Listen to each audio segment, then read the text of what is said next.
자, 여러분 요새 기쁘세요? 즐겁습니까? 행복하세요? 뭐 때문에 그렇게 행복하세요? 뭐 때문에 이렇게 즐거우세요? 네, 아이고 우리 성도님이 아주 그냥 감사하다고 그렇게 말씀을 해주셨어요. 예, 오늘 이 읽은 말씀을 가지고 주 안에서 기뻐하라, 그런 주제로 말씀을 전하겠습니다. 독특하게 주님 안에 있으면 행복합니다, 이렇게 직설법으로 말했으면 더 좋겠는데, 사도 바울은 주 안에서 기뻐하라 이렇게 명령형으로 이야기를 하고 있습니다.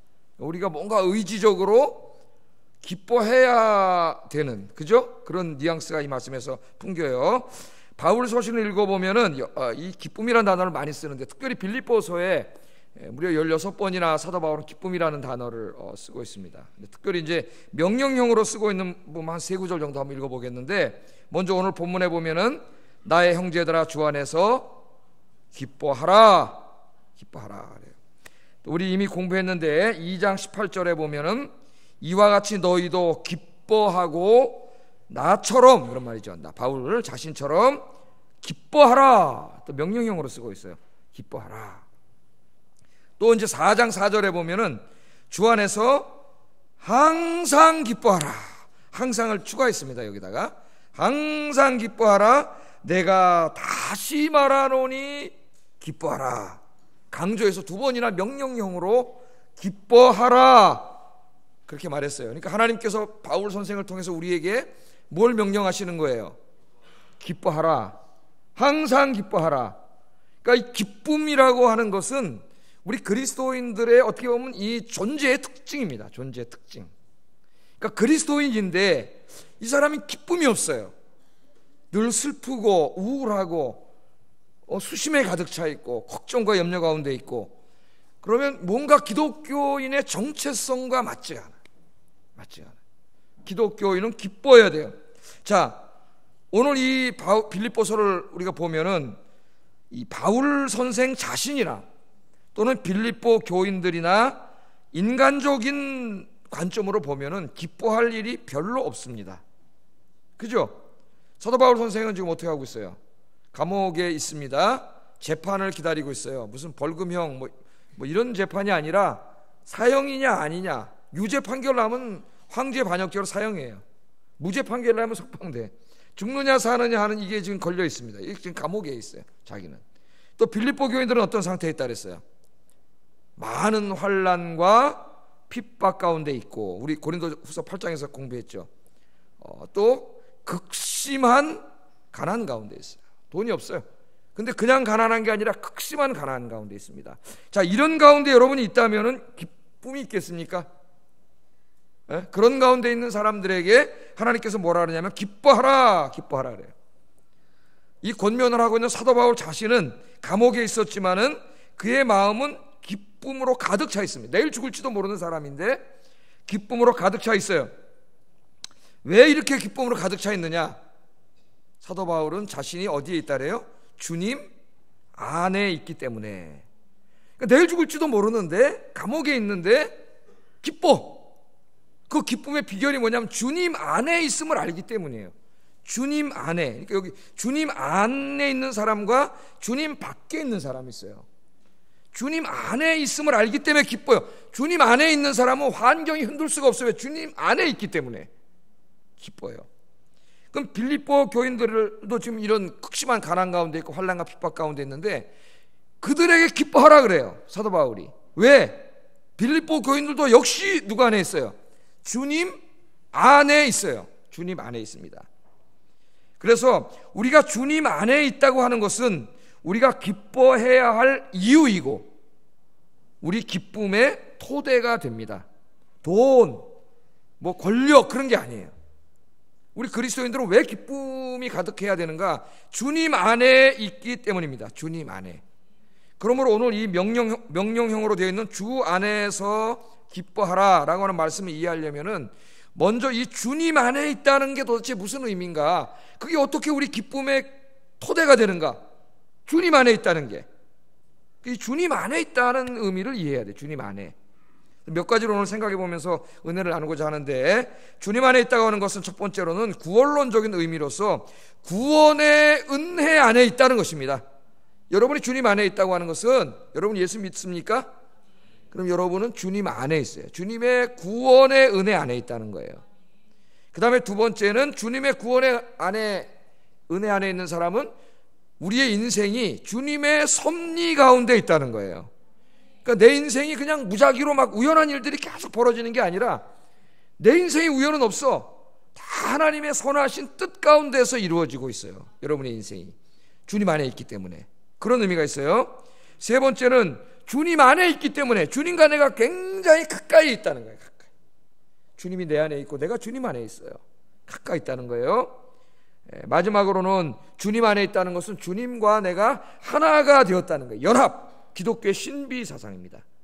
하나님과 내가 이렇게 하나가 된 거예요. 하나가 되는 거예요. 그래서 그렇기 때문에 우리가 기뻐해야 되는 거예요.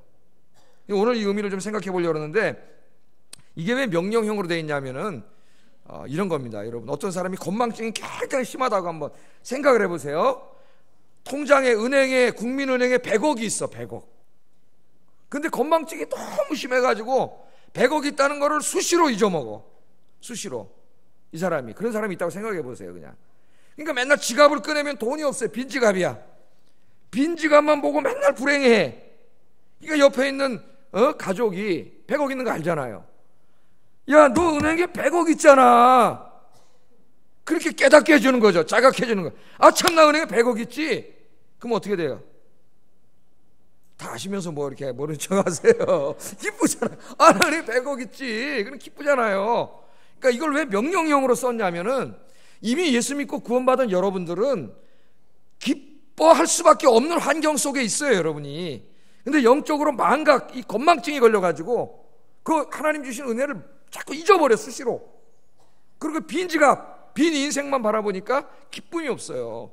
우울하고 슬프고 딱담하고 좌절하고 절망하고. 그래서 하나님이 이걸 명령형으로 쓴 거예요. 명령형으로. 주님 안에 있잖아. 너희들 주님 안에 있잖아. 그까진 100억 안에 있는 게 아니라, 100억과 비교도 안 되는 주님 안에 있잖아요. 주님 안에. 그거를 자각시켜 주려고, 그걸 깨닫는 게 오늘 중요한 거예요. 주님 안에 있으면 그걸 깨닫는 순간 기쁨이 찾아와요. 즐거워요. 감사해요. 이거 합치면 뭐예요? 한 단어로 말하면 행복이에요. 행복. 그게 행복한 거예요, 여러분. 그래서 오늘 말씀 잘 듣고 참 기쁨과 즐거움과 감사가 회복되는 이 시간 되기를 주의 이름으로 축복합니다. 첫째, 주님 안에서 기뻐하라는 말씀은 내가 구원의 은혜 안에 있음을 깨닫고 기뻐하라는 거예요. 다시 말하면 내가 구원받은 자임을 깨닫고 기뻐하라는 겁니다. 구원받은 자임을 깨닫고 기뻐해라. 우리 예수님께서 저와 여러분 위해 십자가에서 우리 죄를 대신 짊어지시고 죽으셨어요. 그리고 3일 만에 부활하심으로 구원을 활짝 열어놨습니다. 우리는 예수님 믿고 구원받아서 구원의 은혜 밖에 있는 게 아니라 구원의 은혜 안에 있는 사람이 됐어요. 할렐루야. 여러분 눈에는 안 보이지만 저 사탄이 볼 땐 딱 보여요. 하나님 볼 때도. 구원의 안에 있는 사람과 구원 밖에 있는 사람이 보인다고. 우리 구원받았다는 말을 하도 많이 들어가지고 이 말이 그냥 너무 흔한 말이 됐어요. 그래서 아무 감동도 없고 감사도 없어요. 구원받았다는 말에. 여러분, 구원받았다는 게 뭡니까 도대체? 구원받았다는 거는요, 여러분 일단 죄 사함을 받았다는 거예요. 이 죄의 문제를 해결하지 못하면 여러분 지옥에 가야 돼요. 하나님의 재판 앞에. 우리 나중에 다 우리 인생을 마치고 죽으면 하나님의 재판대 앞에 서게 돼서 한평생의 삶을 재판받아요. 백보자 심판이라 그러죠. 이거 백보자 심판. 재판받아요. 그때 거기서 유죄 판결을 받으면 지옥 가요. 희망이 없는 사람이에요. 그런데 우리가 예수님의 은혜로 죄 사함 받았어요. 지옥 형벌을 면제받았습니다. 우리가 한 게 없는데 전적인 하나님의 은혜, 주님이 십자가에서 죽으심으로. 그 다음에 구원받았다 하면 의롭다 칭함을 받은 거예요. 하나님의 재판대 앞에 서서 무죄, 의롭다 함을 칭함을 받아야 천국의 축복에 참여할 수가 있어요. 우리는 죄인임에도 불구하고 외아들이신 예수님이 우리 죄를 짊어지시고 죽으셨기 때문에 의롭다 칭함을 받았어요. 우리가 의롭다 칭함을 받았습니다. 뿐만 아니라 하나님께서 우리를 자녀 삼아 주셨어요. 하나님의 호적에 입적시켜 주셨어요. 예? 여러분이 세계에서 제일 부자가 누구예요?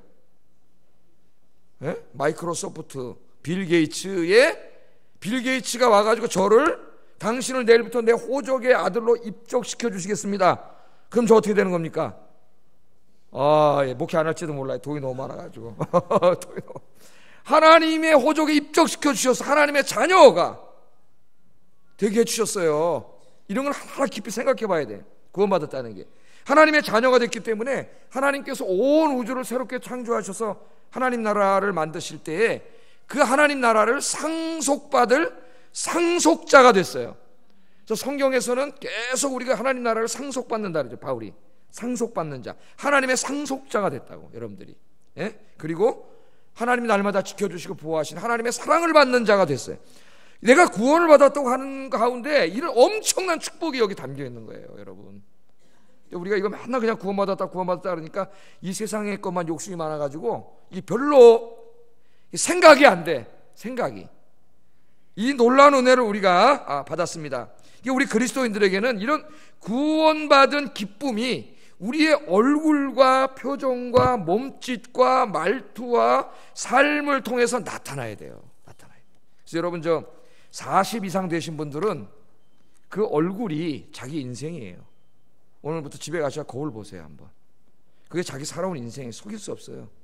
자기가 살아온 그게 얼굴에 40이 되면 그대로 얼굴이 바뀝니다. 그래서 여러분 그 말콤 그래드웰이 블링크라고 하는 책을 썼는데 이 사람이 이제 각 회사 사장들인 사람들이 인재를 뽑으려고 이제 막 사원들 면접을 하잖아요. 막 이력서도 내고 어떻게 하면 좋은 사원을 뽑고 싶은데 알 수가 없어, 그잖아요. 요새 막 그 사람이 소셜 네트워크에 했던 것 그거 막 다 찾는 데잖아요. 거기서 부정적인 말 하는 사람 다 빼버린 데지 않습니까? 그것까지 다 찾아가지고. 그러니까 좋은 사람을 뽑고 싶은 거야 이게. 근데 알 수가 없어요. 이력서 받고 뭐 자술서 받고 별거 다 받아도 이것만 가지고 알 수가 없어. 근데 블링크라는 책에 보면은 제일 중요한 게 뭐냐, 그 사람의 첫인상이라는 게 첫인상만큼 정확한 게 없답니다. 탁 봤을 때 느낌 있잖아요, 그 사람 느낌. 근데 제가 목회를 하다 보니까 정말 거의 첫인상이 정확한 것 같아요. 40이 넘은 사람들은 특히 더 얼굴에 딱 돼 있어요. 자기 살아온 인생이 얼굴에 나와 있어요. 표정에. 여러분 우리 그리스도인들은 항상 어때요? 은혜가 충만한 사람 얼굴이 항상 밝고 환하고 은혜롭고 말도 항상 긍정적이고 남을 상처내고 아프게 하고 이런 말 하지 않고 위로하고 격려하고 이게 모든 게 다르잖아요. 그런 사람 만나면 여러분 기분 좋아요 안 좋아요? 기분 좋죠. 그런 사람. 아이고 집사님 할렐루야. 이따 식당에 가서 이렇게 하세요. 이러고 그 사람 하루 종일 나쁘잖아. 우리 그리스도인들은 여러분 직장인 여러분 내일부터 나가시잖아요. 여러분 자체가 전도지가 돼야 돼요. 전도지. 그냥 여러분 자체가 기쁨이 넘치는데 내가 즐거운데 구원받음이 너무 행복한데 그냥 사람들이 보다가 여러분 직장에 가고 학교에 가고 동네 갔는데 여러분 가까이 사람들이 저 사람 왜 이렇게 교회 다니던 행복하지? 혹시 로또 1등 맞았나? 여러분 로또 1등 맞으면 어떻게 되겠어요 오늘? 어떻게 되겠어요? 얼굴이 안 돼서 모르겠죠. 하여튼 너무 즐겁겠죠. 그러니까 이 행복이 그게 삶 자체가 돼야 돼요. 우리 구원받았다는 이 하나로 우리는 너무 행복한 거예요. 그래서 이 구원받은 사람들은 이제부터는요 세상 일 때문에 기쁘고 행복하고 이게 좌우되지 않아요. 외적 환경 때문에 좌우되지 않아요. 내가 주님 밖에 있을 때는, 구원 밖에 있을 때는 돈 때문에 행복했고 돈이 나를 좌지우지하고 무슨 세상의 성공과 출세가 나를 좌지우지하고 뭐 내가 공부 많이 한 게 좌지우지하고 이렇게 했지만은 이제는 주님 안에 있는 사람은 그렇지 않다. 그까짓 거에 흔들리지 마세요. 주님 안에 있잖아요. 주님 안에.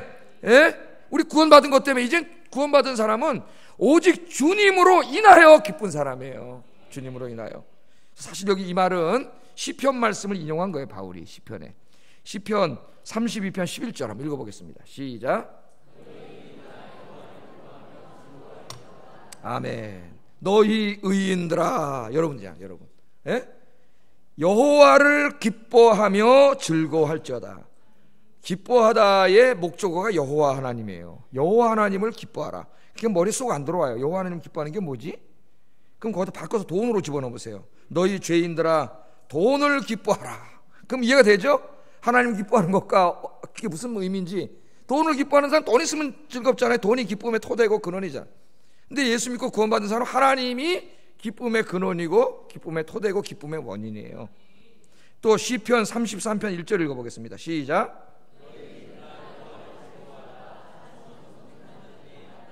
아멘. 너희 여인들아 여호와를 즐거워하라. 여호와를 즐거워하는 사람 뭐 한다고요? 그분의 이름을 높이는 찬송을 불러요. 찬송. 우리 성가대가 찬송을 부르고, 우리 오늘 회중 찬송을 또 부르잖아요. 찬송을 불러요. 여러분 정말 어떤 분을 여러분이 사랑한다고 생각해 보세요. 여러분이 데이트할 때를 생각해 보세요. 사랑하면은요, 사랑하는 사람을 막 찬송해요. 전 남산에 가면 자물통이 그냥 엄청나게 묶여 있는데, 그 자물통에다 남자애들이 거기다 지 애인한테 사랑 고백하는 거 보면은 완전히 그냥 이렇게 예배를 해요. 이렇게 높이고 찬송을 한다니까. 찬송을. 네, 진짜예요. 여러분, 사랑하는 사람 있잖아요. 사랑하는 사람이 있으면 어때요? 그 사랑하는 사람을 생각하기만 해도 기뻐요. 행복하고. 저도 옛날에 데이트할 때 이렇게 이제 공부하려고 책을 딱 펴면은 그녀의 하얀 얼굴이 싹, 글씨는 안 보이고 그러면은 무지가 행복해요. 기쁨 있고 행복하잖아요. 여러분, 이게 사랑하는 거잖아요. 사랑하는 대상. 행복해요. 만나면, 여러분처럼 오늘 나왔잖아요. 주님 만나러 나왔잖아요. 만나면 더 행복해요. 만나면 시간 가는 줄 몰라. 12시간이 금방 지나가. 여러분 좀 부담되는 사람하고 만나면 1분도 잘 안 지나. 1분도 부담되는 만나면 12시간도 금방 지나가잖아요. 맞습니다. 권사님. 주님과 함께 있으면 행복한 거예요. 사랑하는 사람, 여러분 주님을 사랑하면 주님을 생각만 해도 행복까지 여러분 한 사람을 사랑하게 되면 다른 여자는 눈에 들어오지도 않아요. 뭐 미스 코리아도 안 들어와요. 그녀에게만 집중하게 돼 있어요. 여러분 하나님을 사랑하면 다른 세상에 안 들어와. 하나님께만 집중하게 돼 있어요. 하나님 만나면 기쁘고 하나님 생각하면 기쁘고. 우리 찬송 부를 때 어떻게 그럽니까? 주님을 생각만 해도 내 마음이 좋거든. 주님을 만날 때에는 얼마나 좋으랴. 아멘. 그래서 제가 돈도 하나도 없이 결혼했는데, 요새 우리 청년들한테 제가 돈 하나도 없이 결혼하는 방법을 가르쳐 줍니다. 비결을. 근데 결혼해가지고 9자 10자 뭐 조그만 지하방에 이렇게 맨 처음에 살았는데, 진짜 저는 하여튼 같이 있음으로 행복했어요. 아무것도 없는데. 그 가수 송창식 씨가 작곡한 노래 중에 명곡이 하나 있습니다. 진짜 우리는 그런 노래 있어요. 마주치는 손끝 하나로 우린, 성악가들도 잘 불러요 이 노래. 굉장히 좋아요. 노래가 마주치는 손끝 이거 하나로 우리는 행복하고 연인이다 그 말이에요. 저 바람 부는 광야에 있어도 우리는 그냥 같이 있으면 행복하다, 이런 노래인데, 나 요새 우리 젊은이들이 좀 배워야 돼. 젊은이들이 너무 막 갖추고 있고 막 이런 거밖에 몰라요. 사랑하면 되는 거 아닌가? 하여튼 모르겠습니다. 또 우리 딸내미가 어디 가서 또 가난한 친구가 데려가 사랑한다고 저 같은 사람 데려와가지고 결혼한다면 어떻게 될까 모르겠는데, 사랑하면 그걸 행복했어요. 그냥 같이 있음으로. 이런 낭만을 좀 요새 젊은 애들이 잃어가는 것 같아서 내가 좀 아쉬워요. 그 얘기했더니 저기 6층에 예배드리는 우리 허진이라고 하는 친구가, 축구 잘하는 친구가 저기 예배드리는, 목사님 그런 여성은 1000만 명 중에 한 명도 찾아보기 어렵습니다. 야, 1000만 대 1로 내가 택했구나. 1000만 대 1로. 여러분 사랑하면요, 생각만 해도 기쁘고 같이 있으면 기쁘고, 다른 거 소용없어요. 다른 거 필요 없더라고. 주님 한 분으로 인해서 그분을 예배하고 만나고 기도하고 주님 생각만 해도 기쁘고 행복한 여러분 되시기를 주의 이름으로 축복합니다. 그러면 흔들리지 않아 세상에. 두 번째, 주님 안에서 기뻐하라는 말씀은 우리의 인생이 주님의 섭리 안에서 이루어지고 있음을 깨닫고 기뻐하라는 거예요. 여러분 예수 믿는 사람들, 주님 안에 있는 사람들은 우리 인생의 모든 일이 우연히 막 벌어지는 게 아니에요. 어떤 일이 재수 없어서 운이 없어서 나에게 막 그렇게 벌어지는 게 아니에요. 내 인생에 벌어지는 모든 일들은 내가 지금은 다 이해하지 못한다 할지라도 그것은 나의 더 큰 선과 유익을 위해서 하나님께서 하나님의 섭리 가운데 이루어지는 거예요. 뜻 가운데. 그래서 사도 바울은 아까도 우리가 읽었지만 주 안에서 항상 기뻐하라. 항상을 넣었잖아요. 항상. 아니 어떻게 항상 기뻐합니까? 우리 인생에 힘든 일이 얼마나 많이 벌어지는데 매일매일. 데살로니가전서 5장 16절에도 항상 기뻐하라. 항상을 넣었어요. 항상으로. 지금 빌립보 교인들, 바울은 자기는 감옥에 있고 빌립보 교인들은 어디 있어요? 환난과 핍박 가운데 있고 극심한 가난 가운데 있는데 항상 기뻐하라래 하나님께서. 항상 기뻐하라. 어떻게 항상 기뻐해요? 전능하신 하나님께서 우리 인생을 선하신 뜻 가운데 붙잡아 놓고, 때로는 이렇게 환난과 핍박 가운데 있을 수도 있고, 고난 가운데 있을 수도 있어요. 질병 가운데 있을 수도 있고, 그죠? 사업이 좀 안 될 수도 있고, 내가 생각했던 대로 일들이 잘 안 돼서 꼬일 수도 있고, 건강이 악화될 수도 있고, 여러 가지 일들 가운데 있지만, 그러나 이 모든 일이 그냥 내가 재수 없어서 우연히 나에게 닥쳐온 일이 아니라, 힘들지만 이것이 나의 더 큰 유익과 선을 위해서 하나님의 섭리 가운데 있다는 것을 깨달으면 우리는 기뻐할 수 있습니다. 항상 기뻐할 수 있어요. 이것이 신앙이 성숙한 신앙이에요. 돈 좀 있으면 아이고 하나님 감사합니다. 또 돈 좀 없으면 아이고 하나님 있긴 개똥이 있냐 그러고. 이건 어린애 신앙이에요. 어린애 신앙. 여러분의 신앙이 좀 이렇게 하나님의 섭리를 믿는 성숙한 신앙이 되기를 주의 이름으로 축복합니다. 이런 신앙을 위해서 기도하셔야 돼요. 하나님 앞에. 그러면 행복해지고 기뻐져요. 돈이 있다고 행복해지는 게 아니에요, 여러분. 행복해져요. 자, 여러분, 우리 동양인들은 대부분 운명을 믿어요. 운명. 아주 젊은이들은 어느 날 그 사람이 내 인생에 운명처럼 다가왔어. 운명은 무슨 개똥 같은 운명이에요, 여러분. 운명이 뭐예요? 운명이. 자, 운명론자들은 이렇게 생각해요. 자, 여러분 인생에, 어떤 사람 인생에 극심한 고난과 역경이 찾아왔어요. 그럼 운명론자들은 뭐라 그래요? 운명이야. 운명은 뭐예요? 내 힘으로 어떻게 할 수 있는 게 아니야. 저 초월의 세계에서 다 결정돼가지고 그게 나에게 어떤 엄청난 힘으로 다가온 거기 때문에 내가 어떻게 할 수가 없어요. 운명론자들은 뭐라 그래요? 이건 네 운명이니까 그냥 네가 받아들여야 돼. 뭐예요? 체념, 수용, 받아들임이에요. 그 고난이 어떤 의미도 없어요. 그냥 내가 어떻게 할 수 없는 거기 때문에 받아들여야 되는 거야. 그래서 옛날에 우리나라 어떤 대통령이 자살하기 전에 자식에게 유서를 남기면서 운명이다. 그게 뭔 말이에요? 우리가 어떻게 할 수 없는 거라는 거 아니에요? 운명이라는 거예요. 여러분 운명을 믿습니까? 우리나라 사주 팔자니 다 관상 손금 이거 다 뭐예요? 운명론이에요. 이미 다 결정됐다는 거예요. 운명을 거스르지 말라 그런 말 있잖아요. 운명이 어딨어요? 운명. 여러분 운명을 믿는 게 아니에요. 헷갈리는 사람들이 있어요. 우리의 모든 일들은 운명이 아니라 하나님의 선하신 뜻 가운데 이루어지는 줄로 믿습니다. 하나님의 섭리를 믿는 사람은 어떻게 할까요? 내 인생에 고난이 다가왔어. 고난. 제가 지난 주간에 우리 사람 한 주 치료받는 기간이기 때문에 치료받는 게 일주일 동안 굉장히 힘들어요. 굉장히 힘들어. 근데 내가 설교를 준비하는데 이번 주 설교할 제목이 항상 기뻐하라요. 하나님 나한테 물어보시더만요. 너는 기쁘냐? 너 지금 설교 준비하잖아. 항상 기뻐하라고. 주님의 섭리 안에 네 인생에 있음을 넌 믿냐? 이 고난이, 너에게 닥쳐온 고난이, 네 아내에게 닥쳐온 고난이 네 섭리 하나님의 선하신 뜻 가운데 있는 걸 넌 믿냐? 나한테 내 설교 안에 사기칠 수 없지 않습니까? 그래서 내가 오늘 설교할 내용들을 다시 깊이 한번 묵상해 봤어요. 이게 정말 나한테 위로가 되는지, 정말 내가 이걸 아멘으로 받을 때 기쁜지 계속 묵상했더니 기쁘더라고요. 할렐루야. 힘들고 어렵지만 지금 나는 다 알지 못하지만 왜 이런 일이 내 인생에 벌어지는지 알지 못하지만 이것은 다 하나님의 선하신 뜻 가운데 있고 하나님의 때가 되면 하나님이 선과 유익으로 갚아주실 줄 믿습니다. 그래서 감사하고 우리는 기뻐할 수 있는 거예요. 근데 운명을 믿으면 그냥 고난을 그냥 당하는 거야. 그냥 참는 거예요. 그냥 받아들이는 거예요. 아무 의미가 없는 거예요, 고난에. 그러나 하나님의 섭리가 있음을 믿으면 그 고난이 힘들지만, 우리도 힘들어요. 저도 힘들고 목사지만, 그러나 의미 없는 고난이 아니라 그 고난에는 의미가 있어요. 어떤 의미가 있어요? 하나님이 고난을 통하여 나에게 주는 메시지가 있고 이 고난을 통하여 내 인생에 이루고자 하시는 어떤 큰 계획이 있어요. 할렐루야. 그래서 고난이 힘들지만 기뻐요. 감사해요. 할렐루야.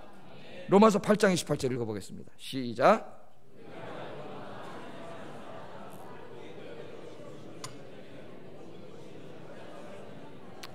아멘.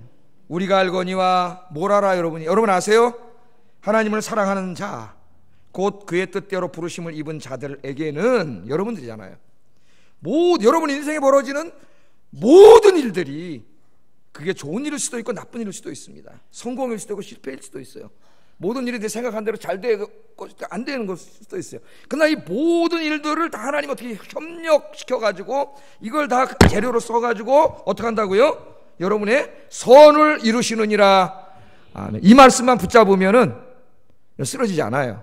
이제 여러분 그냥 온상에서 자란 화초처럼 조금만 바람이 불고 햇빛이 쬐도 그냥 말라 죽고 쓰러지는 그런 연약한 신자가 되지 말고, 너무 연약해 그런 사람. 여러분 편안한 가운데 있으면 너무 연약해져요. 너무 연약해져. 하나님 그런 사람 원하지 않으세요. 바깥에 나와서 비닐하우스를 들쳐놓고 바람이 불고 풍랑이 나도 쓰러지지 않는 그런 강한 사람 되기를 하나님께서 원하시는데, 주님 섭리를 믿고 여러분 지금 어떠한 상황 가운데 있다 하더라도 이 섭리를 깨닫게 되면 기뻐요, 즐거워요, 감사해요. 힘들어도 이 고난 내가 지금 힘들지만 여기 하나님의 뜻이 있구나. 그럼 벌써 여러분 인생이 달라져요. 이 고난을 대하는 자세가 달라져요. 예? 아모르 파티, 아메르 파티, 니체아레는 네 운명을 사랑하니 뭘 운명을 사랑해? 예? 운명이 어디 있어요? 다 하나님의 섭리예요. 감사하고 기뻐하는 여러분 되기를 주의 이름으로 축복합니다. 예. 세 번째, 주님 안에서 기뻐하라는 말씀은 주님이 나와 가까이 계시기 때문에 기뻐한다는 거예요. 여러분 창조주 하나님이, 그 광대하신 하나님, 제가 이렇게 영상을 하나 봤더니요, 태양계가 있지 않습니까? 쭉 태양계가 있고 태양이 있고 그다음 태양계 저쪽 넘어서의 별이 있는데 세 번째 별인가 이름은 까먹었어요. 있는데 이 별이 얼마나 큰지, 우리 지금 비행기 900km로 가지 않습니까? 900km에서 1000km를 가는 비행기를 타면 1100년이 걸린답니다. 여기서 저 끝에까지 가는데 지구는 지금 몇 년 걸려요? 뭘 몇 년 걸려요? 15시간이면 다 가지. 뉴욕까지 15시간이 하루도 안 걸려요. 이 별은 1100년이 걸려요. 그만큼 큰 별인데, 그런 별들이 우리 태양계가 있는 이 은하계 안에만 해도 수천 개가, 수천조 개가, 수천억 개가 있는데, 그 수천억 개가 있는 그 은하계가 또 수천억 개가 있어요. 우주가 그렇게 광대한 우주, 지름이 얼마인지도 모르는데 하나님이 말씀으로 창조하신 그 광대하시고 전능하신 하나님이 여러분 안에 계세요. 그의 영이신 성령으로 나는 주님 안에 있고 주님은 내 안에 있고, 이 성경에 아주 자주 나오는 표현이죠. 신비한 거예요. 그 창조자 하나님 내 안에 있고 나는 주님 안에 있어. 그래서 여러분은 고아가 아닙니다. 여러분 외로워하지 마세요. 고독해하지 마세요. 여러분 누가 함께 계세요? 그 하나님께서 항상 함께 계세요, 여러분과. 그래서 요한복음 14장 18절 한번 읽어볼까요? 시작. 아멘. 마태복음 28장 20절. 볼지어다 내가 세상 끝날까지 너희와 항상 함께 있으리라 하시니라. 아멘. 이 약속이 다 뭐예요? 항상 너희와 함께 있겠다 그러잖아요. 세상 끝날까지.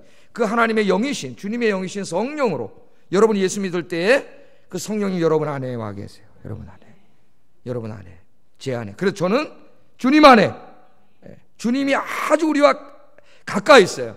월요일 날 이제 저희 딸하고 아버님을 방문했는데 86세신데 이제 혼자 계시기 때문에 제가 아버지 외롭지 않으세요? 고독하지 않으세요? 밤에? 이렇게 물어봤어요. 물어봤더니 하나도 외롭거나 고독하지 않다고 말씀하셨어요. 늘 마음이 기쁘고 평안하다 그래. 평안하다. 이게 하나님의 은혜라는 걸 깨닫는다는 거예요. 어머니 먼저 가시고 얼마나 적적할까. 자식들이 오지만은 그래도 더 많은 시간을 혼자 계셔야 되는데, 그 하루에 뭐 한 달에 한 번 저 또 신의주 이부 고도민 모임에 가셔요.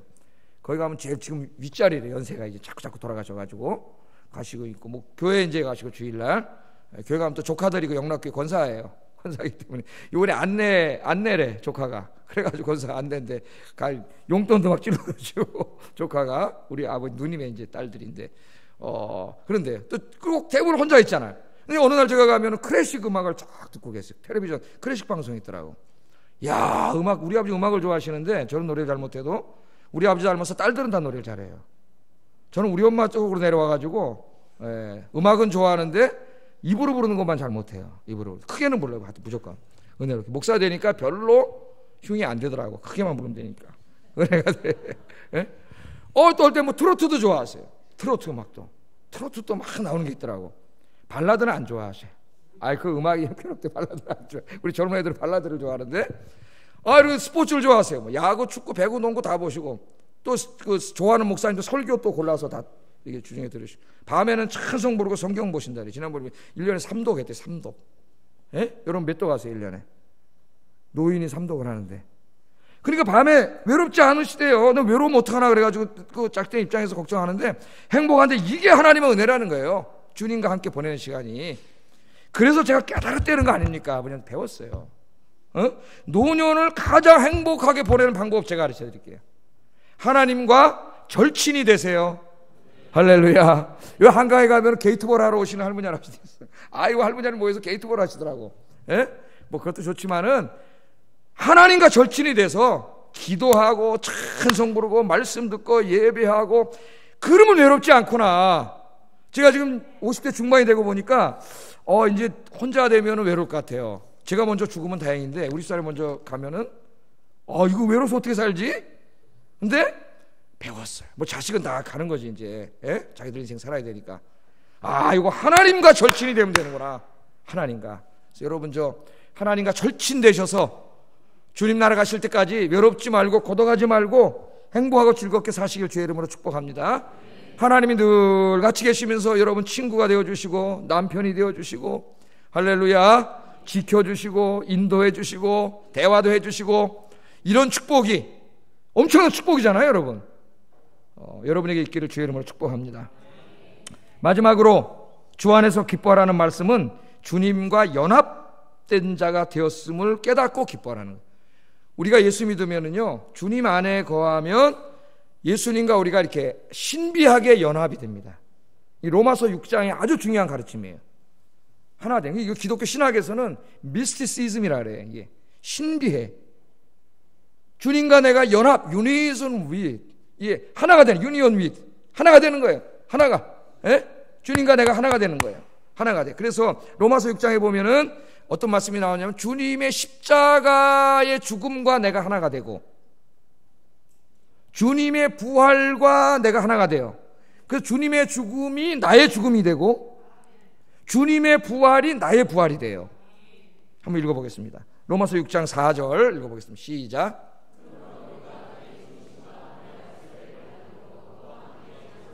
아멘. 여러분이 예수님을 여러분의 구주로 영접한 순간 여러분의 죄짓고 살던 옛사람 차창모는 주님의 십자가와 유니온 윗 하나가 됩니다. 하나가 돼서 주님이 장사 지낸 것처럼 자기 몸을 우리도 주님과 함께 옛사람을 십자가에 못 박아 장사 지낸 거예요. 죽었잖아요 여러분. 여러분 죽었어요 옛사람. 근데 왜 자꾸 살아납니까? 그래서 사도 바울이 날마다 죽노라 그래서 날마다 죄성이 살아나기 때문에 날마다 죽이셔야 돼. 그 다음에 죽음과만 연합된 게 아니라 부활과도 연합됐어요. 5절 읽어보겠습니다. 시작. 굉장히 중요한 말씀이에요. 주님의 부활과 연합이 됐기 때문에 주님의 부활이 여러분의 부활이 되는 거예요. 그래서 여러분은 부활하는 거예요. 나중에 부활하기 전에 여러분은 옛사람은 죽고 주님이 부활하심으로 이제는 새 사람으로 태어났어요. 그걸 거듭났다 그러죠. 중생에 따라 중생 다시 태어났다는 거 아닙니까? 새 사람으로 영어로 그래서 리제너레이션 중생했어요. 새롭게 태어났어요. 여러분은 이제 죄 짓고 살던 옛사람 차창모가 아니고 이제 주님 안에서 새롭게 태어난 주님의 부활과 함께 새롭게 태어난 하나님의 자녀 차창모인 줄로 믿습니다. 이렇게 새로 태어났어요. 하나님이 여러분을 새롭게 태어나게 하신다면은 이제는 새로운 인생을 살게 하세요. 이게 로마서 6장의 가르침이에요. 그 새로운 인생이 뭐냐? 내가 새로 태어나기 전에는 옛사람일 때는 주님 밖에 있을 때는 돈이 단지 알고 세상의 성공과 출세가 단지 알고 그것밖에 모르고 살았어요. 그런데 내가 이제 주님 믿고 새 사람으로 태어난다면 그것은 다 배설물이요 똥이라는 걸 알게 됐어요. 바울이 그렇게 고백하죠. 이제 좀 있으면 나와요 그게. 그래서 이제는 내가 그런 것들 위해서 내 인생 다 소비하지 않고 정말 중요하고 의미 있고 가치 있는 일을 위해서 내 인생을 살아가는 인생을 바뀐다는 거예요. 바뀌어. 그래서 죄에게 병기로 드리지 않고 나를 의의 병기로 드린다 그러잖아요. 로마서에 6장에 의의 병기로 드리는 거예요. 그래서 오늘 이 빌립보 교인들과 바울을 보세요. 그걸 깨달았기 때문에 바울은 감옥에서도 주의 일합니다. 편지 쓰고 기도하고 감옥 안에 있는 사람 전도하고 또 자기 찾아오는 신문하는 그 고관들 전도하고 감옥에서 외롭고 힘들고 나 죽겠다 이럴 시간이 어딨어. 거기 가니까 맨 전도할 사람인데 진짜 전도해서 복음이 필요한 사람들인데 주의 일 하는 거예요. 빌립보 교인들도 경제적으로 가난하고 환난과 핍박이 있지만 거기 이렇게 있을 시간이 어딨어요. 막 주변에 일삼인 사람 천지인데 빨리 주의 일 해야지. 그래서 주의 일을 했다는 거예요. 이게 2장 17절 18절이에요. 읽어보겠습니다. 시작.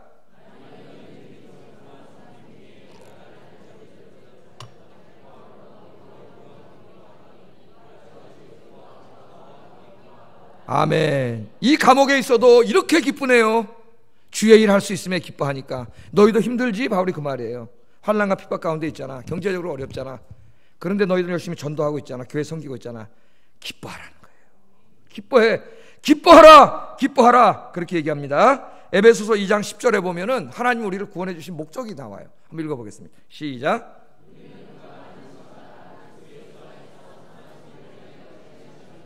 아멘. 하나님이 여러분을 사랑해서 구원해 주셨어요. 근데 또 한 가지 이유가 있어요. 구원해 주신 이유가 뭐예요? 선하신 일을 위하여 지으심을 받은. 선하신 일, 제가 에베소서 강의할 때 한참 강의했지만 하나님이 기뻐하시는 일입니다. 하나님 기뻐하시는 그 일을 하게 하려고 주님의 손과 발로 여러분을 쓰시려고 여러분을 구원하셨어요. 사랑해서 구원했고, 두 번째는 선한 일을 하게 하기 위해서 구원했다는 거예요. 바울은 이걸 깨닫고 하나님이 자기를 손발로 써주니까 너무 감사했죠. 디모데전서 1장 12절 읽어보겠습니다. 시작.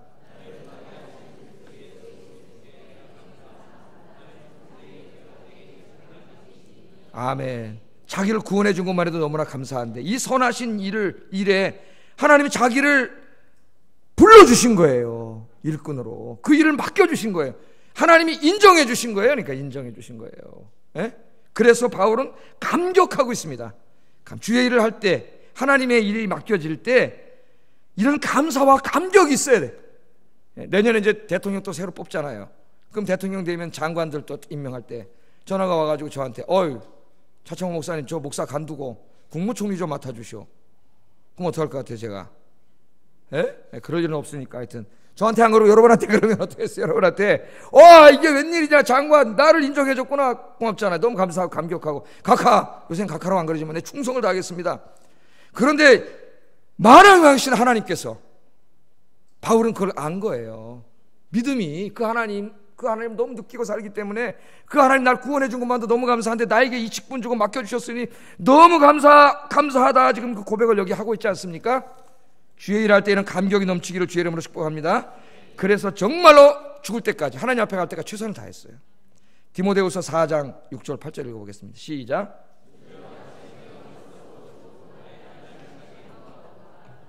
선한 싸움을 싸우고 나의 달려갈 길을 마치고 믿음을 지켰으니 이제 후로는 나를 위하여 의의 면류관이 예비되었으므로 주고 들여오신 재판장이 그날에 내게 주실 것이며 내게만 아니라 주의 나타나심을 사모하는 모든 자에게도니라. 아멘. 어떻게 했어요? 전제와 같이 다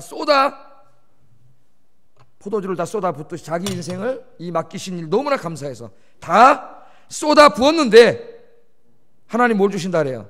상 주실 거라 그러잖아요. 하나님의 상 주심만 바라봤어요. 여러분, 주님의 일을 할 때는 인간의 칭찬과 인간의 이런 거 기대하지 마세요. 그런 걸 기대하면은 시험 들어요. 주의 일 할 때는 주님만 바라보세요. 하나님의 상 주심만 바라보세요. 그럼 절대로 안 쓰러져요. 누가 뭐라 해도 안 쓰러져요. 주님의 상 주심만 바라보고 주의 일 하시기를 주의 이름으로 축복합니다. 주의 일 할 때 고난이 올 수 있습니다. 그러나 염려하지 마세요. 주님을 위해서 당하는 고난은 축복이에요. 로마서 8장 17절 18절 읽어봅니다. 시작. 그리스도와 함께한 상속자니 우리가 그와 함께 영광을 받기 위하여 고난도 함께 받아야 할 것이니라.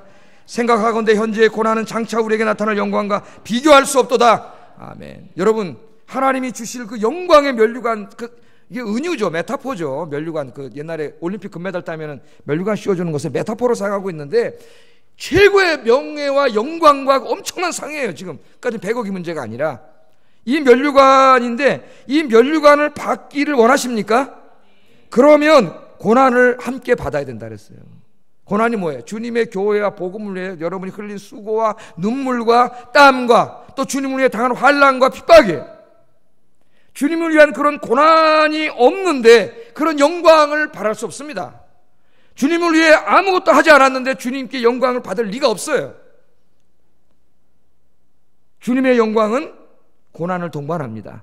여러분, 이곳에서 많이 주님을 위해서 기도도 하시고 전도하시고 주님 섬기셔서 하나님 주시는 면류관 받는 여러분 되기를 주의 이름으로 축복합니다.